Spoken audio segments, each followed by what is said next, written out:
Ma femme m'a envoyé un texto, dîner innocent avec mon patron marié. Ne m'attends pas. J'ai répondu, amuse-toi. Puis j'ai tranquillement transféré leurs messages aguicheurs à la femme de son patron avec une seule question, est-ce votre mari? 10 minutes plus tard, mon téléphone a sonné. Mon nom est Derek Vance, et je dirige Vance Automotive depuis 12 ans maintenant, depuis le décès de mon père.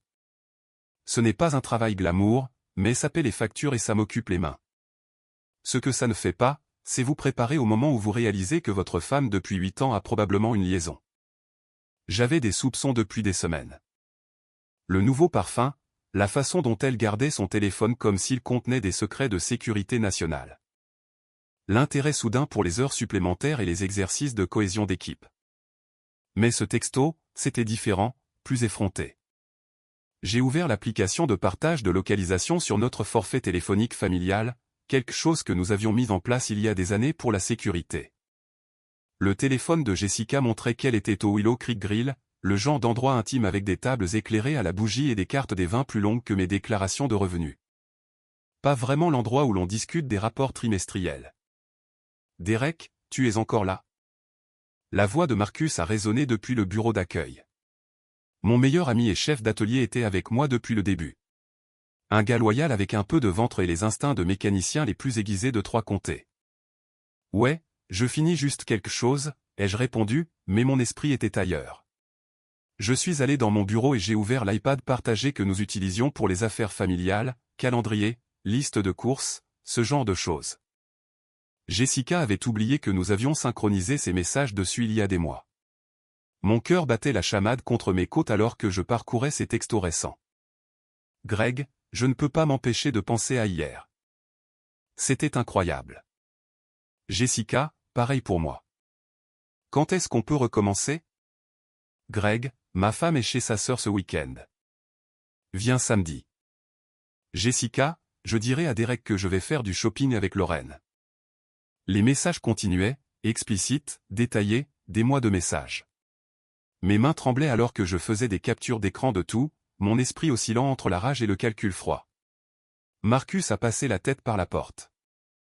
On dirait que tu as vu un fantôme, mon frère. Tout va bien? Impeccable, ai-je dit, forçant un sourire. Et, tu n'avais pas mentionné avoir vu la voiture de Jessica quelque part plus tôt cette semaine? Ouais, à ce restaurant chic près de la rivière. J'ai trouvé ça bizarre. Vous ne mangez pas habituellement là-bas. Elle était avec un type en costume. Ils avaient l'air proches. Il a fait une pause. Pourquoi? Aucune raison, juste curieux. Une fois Marcus parti, je me suis assis dans ma chaise de bureau, fixant les preuves sur l'écran. 8 ans de mariage, et voilà où nous en étions arrivés. Mais voici le truc quand on est sous-estimé toute sa vie. On apprend à être patient. On apprend à planifier. J'ai ouvert un nouveau message et j'ai tapé soigneusement. J'espère que tu t'amuses bien avec tes rapports trimestriels. Dis bonjour à Greg de ma part. Puis j'ai fait quelque chose qui allait tout changer. J'ai transféré le fil de discussion le plus accablant à un contact que j'avais trouvé dans l'annuaire de l'entreprise de Greg, Victoria Stanton, sa femme. Mon message était simple. Est-ce votre mari? Je me suis dit que vous devriez savoir. Derek Vance, le mari de Jessica. J'ai appuyé sur envoyer et je me suis adossé à ma chaise, un sourire froid se dessinant sur mon visage. Mon téléphone a vibré 30 secondes plus tard. Merci. Nous devons parler, Victoria.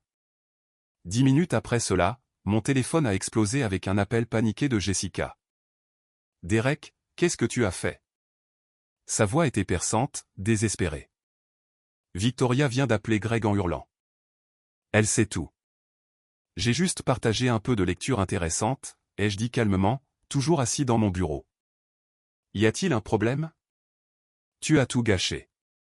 C'était censé être discret. Discret? J'ai ri, et c'est sorti plus durement que je ne l'avais prévu. Jessica, tu as une liaison avec ton patron marié depuis des mois et tu en parles par texto sur notre forfait familial. La seule chose que j'ai gâchée, c'est ta petite illusion que je suis trop stupide pour le remarquer. Silence. Alors, je rentre à la maison. Nous devons parler. Prends ton temps, ai-je dit. Je serai là. Contrairement à certaines personnes, je n'ai nulle part où aller. J'ai raccroché et j'ai immédiatement appelé mon ami serrurier, Tyler. Besoin d'un changement de serrure d'urgence ce soir. Peux-tu être là dans 1 heure? Bien sûr, Derek. Tout va bien? Ça ira. La voiture de Jessica a crissé dans l'allée à 21h15. J'étais assis sur le porche, une bière dans une main et mon téléphone dans l'autre, parcourant nos comptes bancaires. C'est incroyable la clarté qui vient avec la trahison. Elle a monté l'allée d'un pas furieux, le visage rouge d'un mélange de colère et de ce que je reconnaissais maintenant comme de la culpabilité. Derek, tu n'avais pas le droit de... De quoi? Je me suis levé lentement. Transférer tes propres textos pour faire savoir à la femme de Greg ce que son mari manigance? On dirait que j'étais juste un bon voisin. Tu ne comprends pas. C'est compliqué. Oh, je comprends parfaitement. J'ai sorti mon téléphone et j'ai commencé à lire. Greg, je peux encore sentir tes mains sur moi. J'ai hâte que Derek parte de nouveau en voyage pour que nous puissions avoir tout le week-end. Est-ce assez compliqué pour toi? Son visage est devenu pâle. Tu as lu mes messages privés. Tes messages qui étaient juste là, synchronisés sur notre iPad partagé, celui que nous avons configuré ensemble. Ces messages privés. J'ai ri. Jessica, pour quelqu'un qui travaille dans la gestion des opérations, tu es assez mauvaise en sécurité opérationnelle. Elle a essayé une autre tactique, s'approchant avec des larmes aux yeux. Derek, s'il te plaît. C'était une erreur. Ça ne signifiait rien. 6 mois d'erreur, c'est une sacrée série. J'ai fini ma bière et j'ai posé la bouteille. Voici ce qui va se passer. J'ai changé les serrures. J'ai gelé nos comptes joints. Ne t'inquiète pas. Je t'ai laissé l'accès à ton compte courant personnel. J'ai aussi appelé les compagnies de cartes de crédit et je t'ai fait retirer en tant qu'utilisatrice autorisée. Tu ne peux pas faire ça. Je viens de le faire. Tes affaires sont en train d'être emballées en ce moment même. Comme par un signal, Marcus est apparu à la porte d'entrée, tenant une boîte de ses vêtements. Bonsoir, Jessica. Belle soirée, n'est-ce pas? Sa bouche s'est ouverte et fermée comme un poisson. C'est de la folie. Tu es vindicatif. Je suis minutieux, ai-je dit en me rasseyant. Tu vois, le truc, c'est que je te faisais entièrement confiance, bêtement. Mais j'apprends vite. Mon téléphone a vibré. Un texto de Victoria. Greg passe la nuit chez son frère. Pouvons-nous nous voir demain? J'ai quelques idées. J'ai souri et j'ai répondu par texto, absolument. Je pense que nous allons être de grands amis. Jessica a vu mon expression. Qui est-ce? La femme de ton petit ami. Femme adorable. Très intéressée par une collaboration. Derek, s'il te plaît, ne fais pas ça. Nous pouvons arranger ça. Je me suis levé et je l'ai regardé. J'ai vraiment regardé la femme que j'avais épousée, celle pour qui j'avais travaillé 60 heures par semaine pour la soutenir pendant qu'elle terminait son MBA. Celle qui avait promis de m'aimer et de m'honorer. Tu sais ce qui est drôle? Ai-je dit doucement. J'aurais pardonné une liaison. Si tu étais venu me voir, si tu m'avais dit que tu étais malheureuse, que tu avais fait une erreur, j'aurais probablement accepté une thérapie, et essayé d'arranger les choses. L'espoir a vacillé dans ses yeux. Mais tu n'as pas seulement trompé, Jessica. Tu l'as planifié. Tu m'as menti en face tous les jours. Tu as utilisé notre maison, notre lit, notre vie comme couverture pour ta petite romance. Je me suis approché. Et le pire de tout, c'est que tu pensais que j'étais trop stupide pour le découvrir. L'espoir est mort. Ça, ai-je dit, c'est impardonnable. Madame Higgins, notre voisine âgée, regardait depuis sa fenêtre avec une fascination non dissimulée. Je lui ai fait un petit signe de la main. Elle a répondu. Tout le quartier va le savoir, a chuchoté Jessica. Chérie, ai-je dit. Tout le quartier le sait déjà. Madame Higgins a une caméra de sécurité pointée droit sur notre allée. Elle documente tes visiteurs nocturnes depuis des semaines. Le visage de Jessica s'est effondré. Où suis-je censé aller? J'ai entendu dire que le frère de Greg a un canapé. J'ai ramassé une autre boîte sur le porche. Ou peut-être que Lorraine peut t'héberger. Oh, attends. C'est elle qui m'a dit t'avoir vu au restaurant en premier lieu. C'est drôle comme les choses se passent. Lorraine ne ferait pas ça.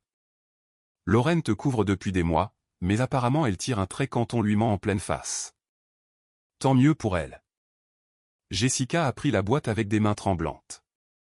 Je n'ai jamais voulu que cela arrive. Mais tu voulais que ça continue à arriver, encore et encore. J'ai ouvert la porte d'entrée. J'aurai le reste de tes affaires prêtes pour demain. Tu pourras les récupérer quand je serai au travail. Derek, attends. Je me suis arrêté dans l'embrasure de la porte. 8 ans, Jessica. 8 ans où j'aurais fait n'importe quoi pour toi. Déplacé des montagnes, construit un château pour toi. Tout ce que tu avais à faire, c'était de ne pas avoir de liaison avec ton patron.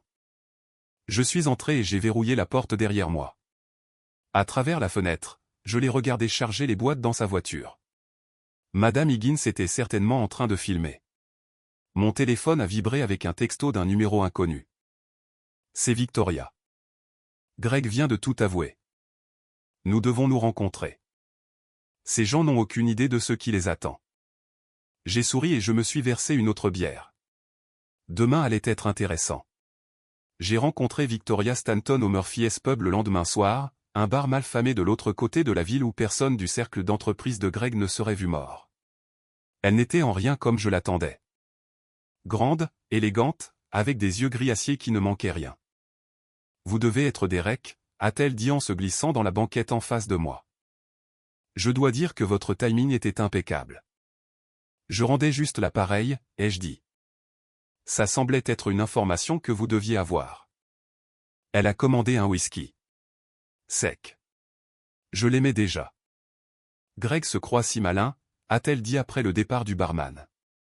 Il pensait que je ne savais rien de ses petites activités extrascolaires. Mais je documente tout depuis des mois. Relevé bancaire, facture de carte de crédit, reçu d'hôtel. J'attendais juste le bon moment. Et maintenant j'ai une corroboration. Les textos de votre femme plus mes preuves. Il est fini.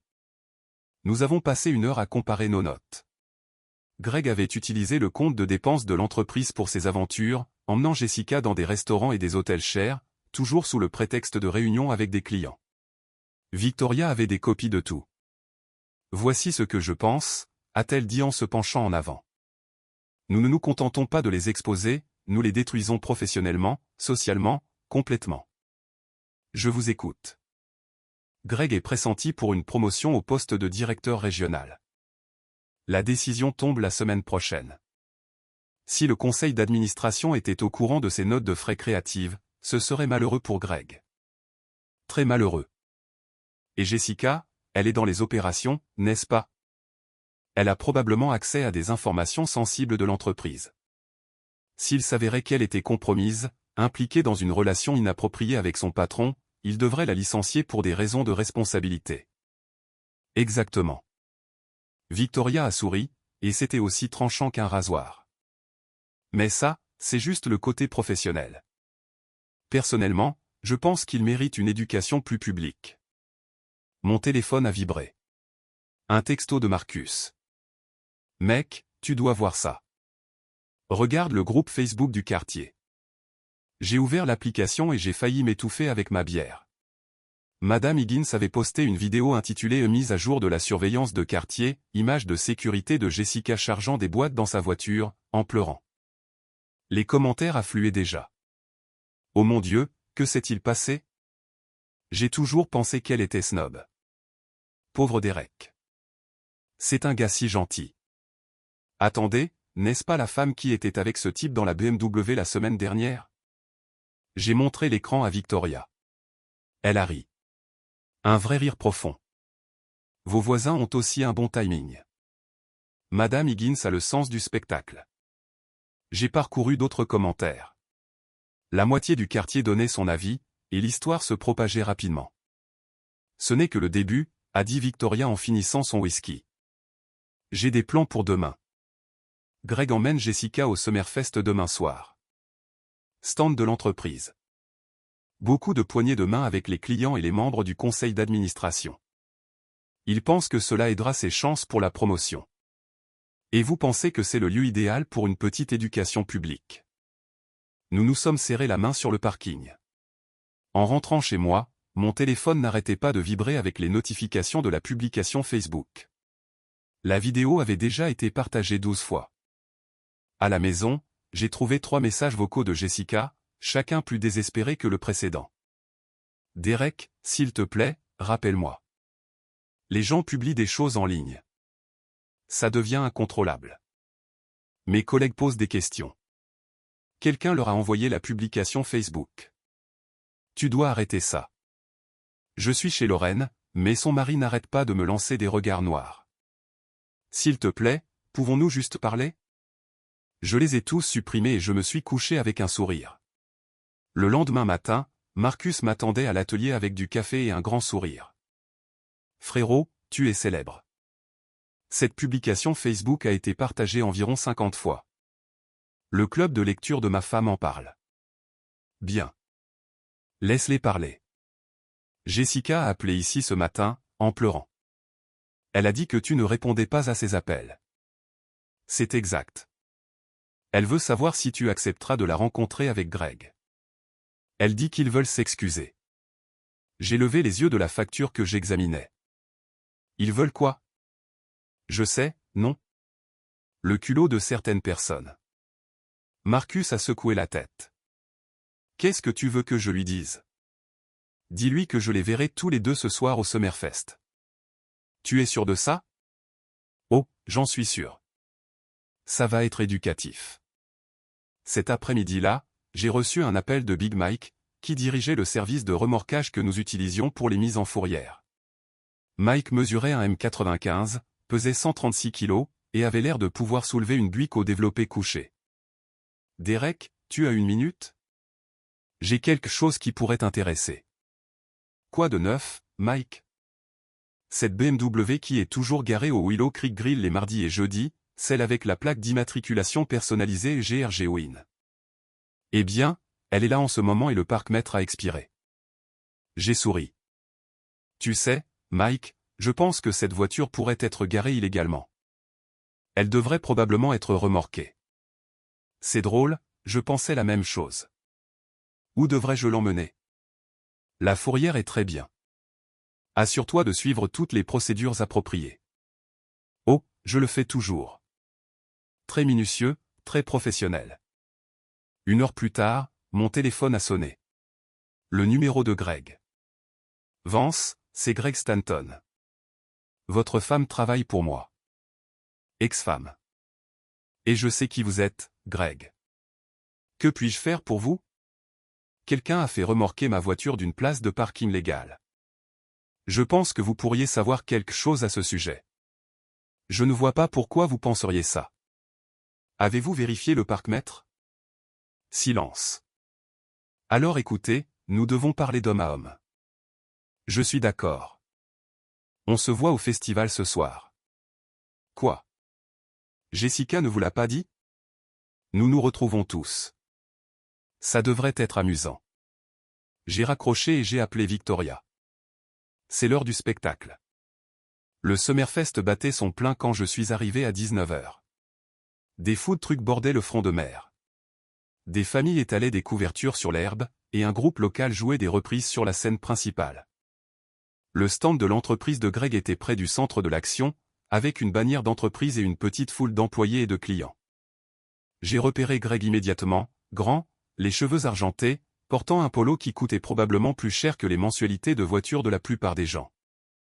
Il parlait avec animation à un groupe d'hommes plus âgés en costume, probablement les membres du conseil d'administration que Victoria avait mentionné. Jessica se tenait à ses côtés, mal à l'aise dans une robe d'été que je lui avais achetée pour notre anniversaire l'année dernière. L'ironie ne m'a pas échappé. J'ai acheté une bière au vendeur le plus proche et j'ai traîné là où je pouvais regarder le spectacle. Victoria avait promis d'être là à 19 h 30, et je faisais confiance à son timing. Derek Vance, tu es vraiment venu. Je me suis retourné pour trouver Marcus qui s'approchait avec sa femme Karen et leurs 2 enfants. Derrière eux se trouvaient Big Mike et sa petite amie, plus 3 autres gars de l'atelier. La nouvelle s'était apparemment répandue. Je ne manquerais ça pour rien au monde, ai-je dit. Ça devrait être un sacré spectacle. Est-ce que c'est vrai ce qu'ils disent en ligne? A demandé Karen. À propos de Jessica et de son patron?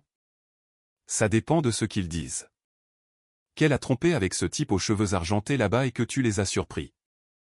Alors ouais, c'est vrai. Les yeux de Karen se sont écarquillés. Derek, je suis tellement désolé. J'ai toujours aimé Jessica. Elle a ses charmes, ai-je dit sèchement. Excusez-moi une minute. Je me suis dirigé vers le stand de l'entreprise, mon petit entourage me suivant à distance. Greg m'a vu arriver, et son visage a pâli. Vance, a-t-il dit sèchement. Je n'étais pas sûr que tu viendrais. Je ne l'aurais pas manqué. Belle affluence ce soir. J'ai jeté un coup d'œil à la foule d'employés et de clients. Temps parfait pour un festival. Jessica s'est avancée. Derek, pouvons-nous parler en privé, s'il te plaît?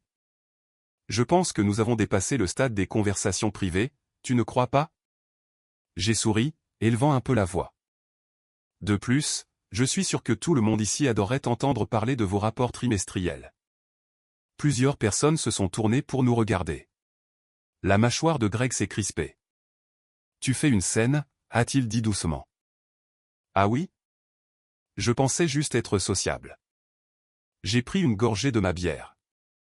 En parlant de social, comment va ta femme, Greg? Ça fait des lustres que je n'ai pas vu Victoria. Elle va bien. Content de l'entendre. Oh, la voilà justement. Victoria est apparue au bord de la foule, élégante dans une robe noire et portant un dossier.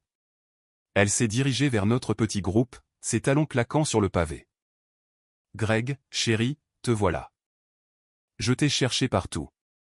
La couleur a quitté son visage. Victoria, qu'est-ce que tu fais ici? Eh bien, j'ai entendu dire que tu travaillais encore tard ce soir. J'ai pensé te faire une surprise. Elle a regardé autour du stand. Et regarde tous ces gens charmants de ton bureau. Timing parfait. Elle a ouvert le dossier et en a sorti une pile de papier. J'ai apporté un peu de lecture légère. J'ai pensé que vos collègues pourraient trouver ça intéressant. Victoria, ne fais pas ça. Oh, mais j'insiste. Elle s'est tournée vers le groupe de membres du conseil d'administration. Messieurs, je crois que vous envisagez mon mari pour une promotion. Eh bien, j'ai quelques informations sur ces notes de frais qui pourraient vous intéresser. Elle a commencé à distribuer des copies de reçus d'hôtel, de factures de restaurant et de relevés de cartes de crédit.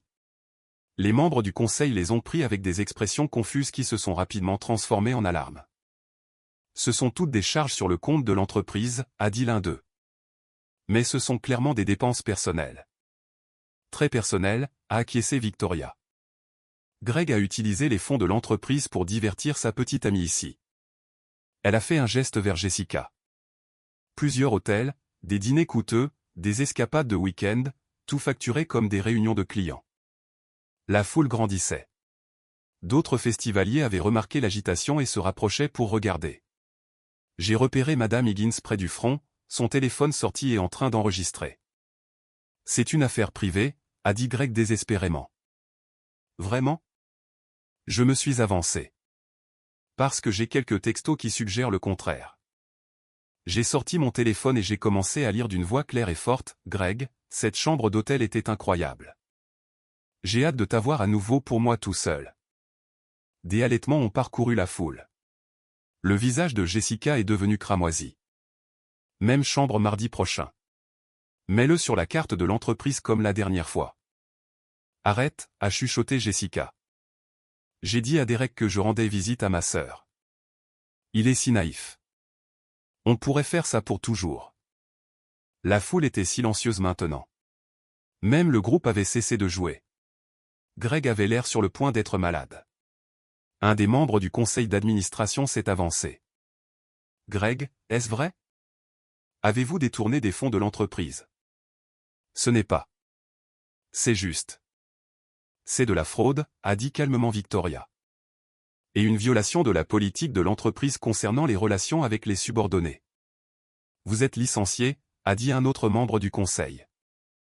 Vous deux. La sécurité vous escortera hors des locaux lundi. La foule a commencé à murmurer. Les téléphones sont sortis. Les caméras ont commencé à enregistrer. Jessica a fondu en larmes. C'est humiliant, a-t-elle sangloté. Vous détruisez nos vies. Je ne détruis rien, ai-je dit. Je ne fais que partager la vérité. Vous avez détruit vos propres vies quand vous avez décidé de trahir tous ceux qui vous faisaient confiance. Greg a attrapé le bras de Jessica. Nous partons. Bonne idée, leur ai-je lancé.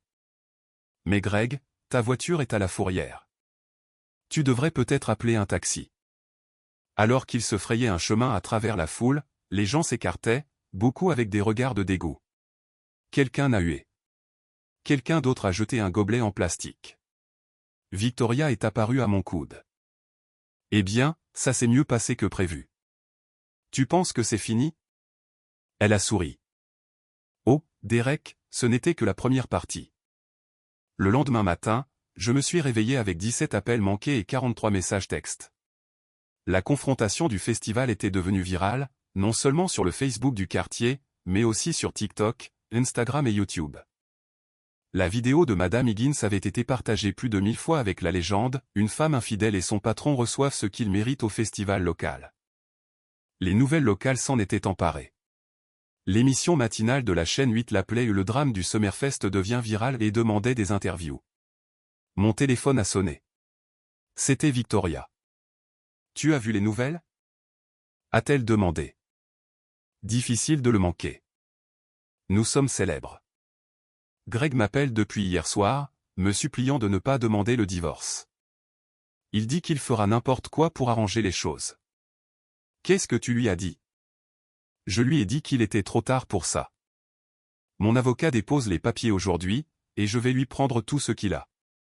Elle a fait une pause. Mais ce n'est pas pour ça que j'appelle. Je viens de raccrocher avec les RH de leur entreprise.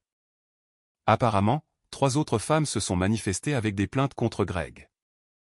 Ça remonte à des années. Bon sang. L'entreprise lance une enquête complète.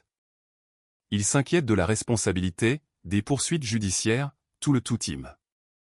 Greg n'est pas seulement viré. Il va probablement être mis sur liste noire dans toute l'industrie. Et Jessica? Pareil. Les nouvelles vont vite dans les cercles d'entreprise. Elle aura de la chance si elle trouve un poste de manager dans un fast-food.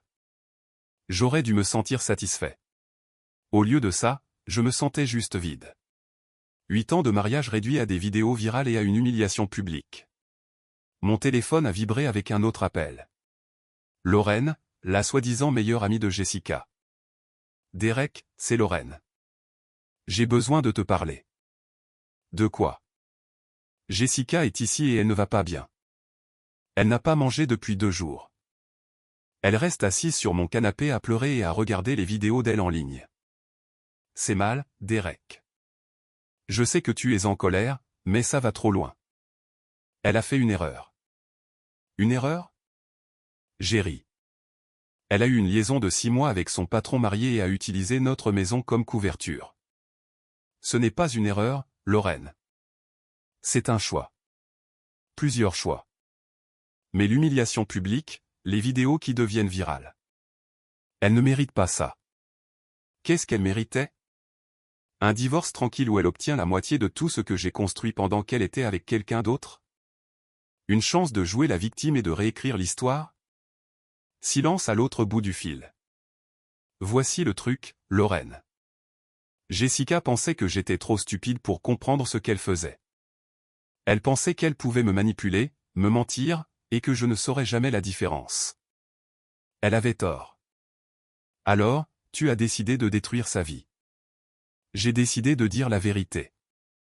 Tout ce qui s'est passé après, ce n'était que des conséquences. Elle veut te parler, pour s'excuser, a dit Lorraine. Trop tard pour les excuses. Derek, s'il te plaît. Elle parle de faire quelque chose d'imprudent. Ça m'a arrêté. Quoi que Jessica ait fait, je ne voulais pas d'une situation grave sur ma conscience. Si elle est un danger pour elle-même, appelle le 911. Fais-lui obtenir de l'aide professionnelle. Mais je ne suis plus son mari, et je ne suis pas son sauveur. J'ai raccroché et je me suis assis dans ma cuisine, regardant par la fenêtre la maison de Madame Higgins. Elle était dans son jardin, probablement en train de planifier sa prochaine mise à jour de surveillance de quartier. Mon téléphone a de nouveau sonné. Cette fois, c'était un numéro que je ne reconnaissais pas. Ici Derek Vance. Une voix féminine professionnelle a parlé. Monsieur Vance, ici Sarah Jenkins de Channel 8 News. Nous aimerions faire une interview sur l'incident du festival. Nous l'appelons justice virale, quand la trahison devient publique. Pas intéressé. Monsieur, ce serait une chance de raconter votre version de l'histoire. J'y ai réfléchi. L'histoire était déjà publique. Au moins, de cette façon, je pourrais contrôler le récit. Une condition, ai-je dit. Pas d'angle larmoyant. Je ne cherche pas la sympathie. Je veux juste que les gens comprennent que les actions ont des conséquences. Marché conclu. L'interview a été diffusée ce soir-là. Je l'ai regardée au Murphy's Pub avec Marcus, Big Mike et la moitié des gars de l'atelier. La journaliste avait fait du bon travail. Pas de sensationnalisme, juste les faits. Ils m'ont interviewé, ainsi que Victoria, et même Madame Higgins, qui était devenue une sorte de célébrité locale. Le truc, c'est, ai-je dit à la caméra, que je n'avais pas l'intention d'humilier qui que ce soit. J'ai juste refusé d'être le dindon de la farce dans l'histoire de quelqu'un d'autre. Quand on brise la confiance de quelqu'un, on ne peut pas contrôler sa réaction. Le segment s'est terminé par une mise à jour. Greg avait été licencié de son travail et faisait face à une éventuelle poursuite de l'entreprise. Jessica était au chômage et était retournée vivre chez ses parents dans l'Ohio. L'entreprise mettait en place de nouvelles politiques sur les relations au travail et les notes de frais. Justice, a dit Marcus en levant sa bière. Justice, ai-je acquiescé. Mais en rentrant chez moi ce soir-là, j'ai réalisé quelque chose. Je ne me sentais pas victorieux. Je me sentais libre. Pendant 8 ans, j'avais été marié à une femme qui me voyait comme une couverture commode pour sa vraie vie. Maintenant, pour la première fois depuis plus longtemps que je ne pouvais m'en souvenir, j'étais juste moi-même à nouveau. Mon téléphone a vibré avec un texto d'un numéro inconnu. Je t'ai vu aux infos. Tu t'es bien débrouillé. Si jamais tu es prêt à recommencer à sortir avec quelqu'un, appelle-moi. Rachel de la quincaillerie. J'ai souri et j'ai enregistré le numéro. Le lendemain matin, je me suis réveillé dans mon propre lit, dans ma propre maison, sans avoir de compte à rendre à personne d'autre qu'à moi-même. J'ai fait du café, j'ai lu le journal et je me suis dirigé vers l'atelier où un travail honnête et des amis fidèles m'attendaient. À midi, Marcus m'a apporté une impression de la dernière publication Facebook du quartier. Madame Higgins avait partagé une photo d'un camion de déménagement devant la maison de Greg avec la légende « Mise à jour de la surveillance de quartier, l'homme à la BMW déménage ». Sa femme a pu garder la maison. Justice est faite. Les commentaires étaient pleins de célébrations et de soutien pour Victoria, qui était apparemment devenue l'héroïne du quartier. « Tu penses que c'est vraiment fini maintenant ?» a demandé Marcus. J'ai regardé autour de mon atelier, l'entreprise que j'avais bâtie, la vie que j'avais gagnée par un travail honnête et la loyauté. Puis j'ai regardé mon téléphone où le numéro de Rachel était enregistré sous nouveau départ. Ouais, ai-je dit. C'est fini. Et ça ne fait que commencer. 6 mois plus tard, j'ai reçu une invitation de mariage par la poste. Victoria épousait son avocat spécialisé en divorce, un type nommé David qui appréciait apparemment les femmes avec du caractère et de bons conseils juridiques. L'invitation comprenait une note.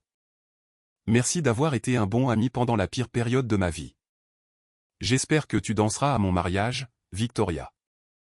J'ai répondu oui et j'ai acheté un nouveau costume pour l'occasion. Jessica ne m'a plus jamais contacté.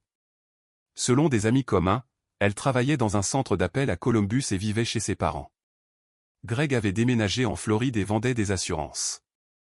Ils avaient tous deux appris que les actions ont des conséquences et que certains ponts, une fois brûlés, ne peuvent jamais être reconstruits. Quant à moi, j'ai épousé Rachel de la quincaillerie 2 ans plus tard. Elle n'a rien à voir avec Jessica. Elle est honnête, directe et assez intelligente pour apprécier un homme qui valorise la loyauté par-dessus tout. Nous avons passé notre lune de miel dans le Maine, visitant de petites villes et des magasins d'antiquités. Construisant de nouveaux souvenirs sur une fondation de sagesse durement acquise. Parfois, les gens me demandent si je regrette la façon dont j'ai géré les choses avec Jessica et Greg. Si je pense que le résultat public était trop cruel, je leur donne toujours la même réponse. Ils ont fait leur choix en privé. Je me suis juste assuré que les conséquences soient publiques. C'était une question de responsabilité, et c'était juste. Ils avaient joué avec la vie des autres, la confiance des autres, le cœur des autres. Ils ont perdu ce pari, et la maison gagne toujours. Aux dernières nouvelles, la vidéo de leur confrontation au festival circulait toujours en ligne. Une fable édifiante sur le prix de la trahison. Madame Higgins avait transformé sa renommée virale en une entreprise de conseil en surveillance de quartier, enseignant à d'autres communautés comment documenter et partager des informations de sécurité importantes. Marcus travaille toujours à l'atelier, bien qu'il en soit maintenant copropriétaire. Big Mike a développé son entreprise de remorquage et a embauché 3 autres camions. Victoria et David ont 2 enfants et envoient des cartes de Noël chaque année. Quant à moi, j'ai appris la leçon la plus importante de toutes. Quand quelqu'un vous montre qui il est vraiment, croyez-le la première fois. Et quand il essaie de faire de vous le dindon de la farce dans son histoire, vous écrivez une meilleure fin. Commentaire, la lecture de cette situation me rappelle à quel point il est douloureux d'être trahi par quelqu'un en qui nous avons confiance. Il est incroyablement difficile de rester droit quand on se sent trahi par les personnes les plus proches de soi. Cependant, fixer des limites fermes est le premier pas pour retrouver sa tranquillité d'esprit. Nous ne pouvons pas contrôler la façon dont les autres choisissent d'agir, mais nous pouvons les tenir responsables de leurs choix. La vraie guérison commence au moment où vous décidez de ne pas laisser les mauvaises décisions de quelqu'un d'autre définir votre valeur. Parfois, la meilleure réponse est simplement de s'éloigner de la toxicité et de se concentrer sur sa propre croissance personnelle. Construire une vie entourée de personnes honnêtes et loyales est la plus grande récompense que vous puissiez vous offrir. J'espère que vous vous souviendrez toujours de votre propre valeur et que vous ne vous contenterez jamais de moins qu'un respect authentique. Veuillez partager vos réflexions ci-dessous sur la façon dont vous protégez vos limites et choisissez la paix dans les moments difficiles.